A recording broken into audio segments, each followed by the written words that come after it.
Good morning class 10th। आज अध्याय 3 की शुरुआत करते हैं। टॉपिक है दो चर वाले रैखिक समीकरण योग। दो चर वाले रैखिक समीकरण योग में शुरू करने के पहले हम जानेंगे कि दो चर में रैखिक समीकरण क्या होता है।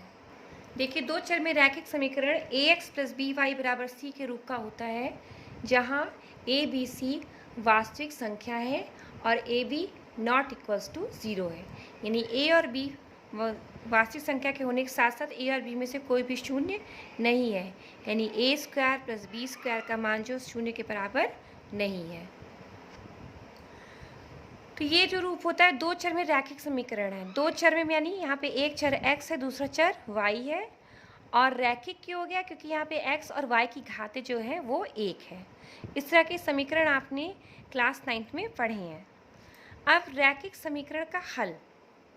रैखिक समीकरण का हल देखिए, यहाँ पे एक समीकरण मैंने ले लिया 2x + 3y = 5, x = 1, y = 1 लिया।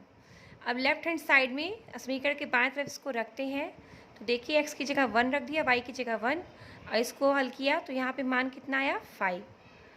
ये 5 समीकरण के दाहिने तरफ भी है, यानी x = 1, y = 1 रखने पे समीकरण का left hand side right hand side के बराबर हो जा रहा है। इसलिए x = 1, y = 1 समीकरण 2x + 3y = 5 का हल है।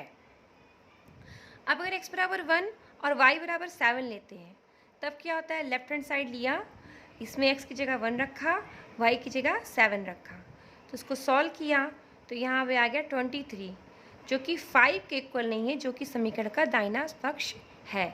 इसलिए x = 1, y = 7 समीकरण 2x + 3y = 5 का हल नहीं है। इस प्रकार हम देखते हैं कि प्रत्येक रैखिक समीकरण ग्राफीय रूप से एक सरल रेखा को निरूपित करता है, जो कि आपने क्लास 9th में देखा है, सीखा है कि हर रैखिक समीकरण जो है वो ग्राफीय रूप से एक सरल रेखा को निरूपित करता है। आपने ग्राफ भी उनका प्लॉट किया है। और इसके अलावा समीकरण का प्रत्येक हल क्या करता है? उसको निरूपित करने वाली रेखा पर स्थित एक बिंदु होता है। प्रत्येक रैखिक समीकरण ग्राफीय रूप से एक सरल रेखा को निरूपित करता है और उस समीकरण का प्रत्येक हल क्या करता है? उस रेखा पर स्थित एक बिंदु होता है। जैसे कि अभी आपको एग्जाम्पल के थ्रू बताया था मैंने कि 2x + 3y = 5 के लिए बिंदु 1, 1 क्या हो गया? जो एक एक हमने लिखा था, यहाँ पे देखिए 1, 1 को दिखाया था एक समीकरण का हल है, और 1, 7 यानी x = 1 और y = 7 इस समीकरण का हल नहीं था। तो यहाँ पे क्या आ गया? जो हल x = 1, y = 1 था, वो बिंदु रूप में क्या होगा? रेखा 2x + 3y = 5 पर स्थित है होगा, और बिंदु 1, 7 रेखा 2x + 3y = 5 पर स्थित नहीं होगा। ठीक, यानी समीकरण का प्रत्येक हल उसको निरूपित करने वाली रेखा पर स्थित एक बिंदु होता है। इसके अलावा इस बात को हम उल्टा ले सकते हैं कि किसी सरल रेखा पर कोई बिंदु स्थित है तो उस रेखा के संगत समीकरण का वो हल होता है।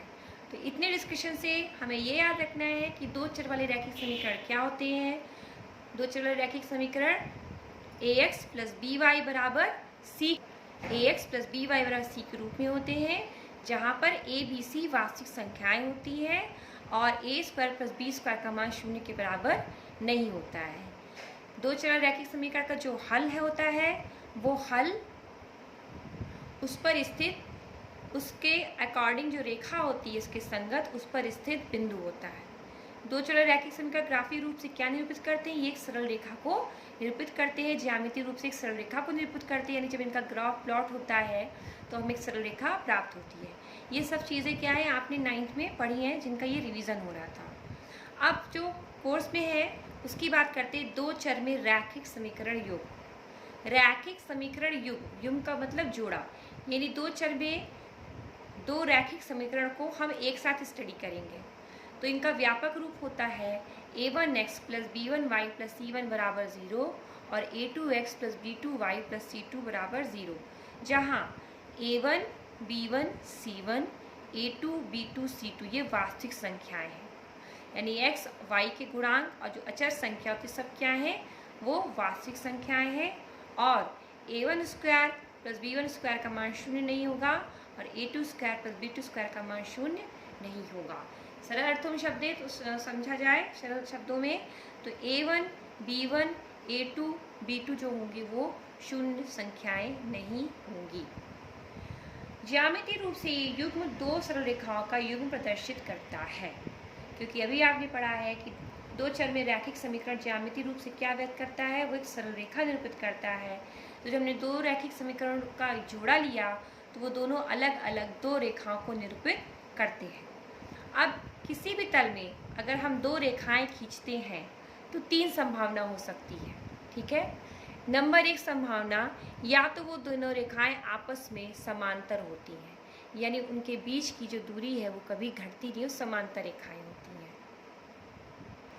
नंबर दो, या तो वो प्रतिच्छेदी रेखाएं होती हैं, यानी वो एक दूसरे को कहीं ना कहीं किसी एक बिंदु पर अवश्य काटती हैं, ठीक है। और नंबर तीन संभावना होती है कि वो दोनों रेखाएं एक दूसरे की संपाती होती हैं, यानी कि वो दोनों रेखाएं दो अलग अलग रेखाएं ना होकर एक ही रेखा बनती है, ठीक है। तो किसी भी तल में अगर आप दो रेखाएं ड्रॉ करते हैं तो यही तीन संभावना होती है, या तो वो संपाती रेखाएं होती है, यानी एक के ऊपर दूसरी रेखा हो जाती है, या तो वो प्रतिच्छेदी रेखा होती है, यानी वो दोनों रेखाएं किसी एक बिंदु पर काटती है, और या तो वे समांतर रेखाएं होती हैं, यानी उनके बीच की दूरी कभी नहीं घटती है।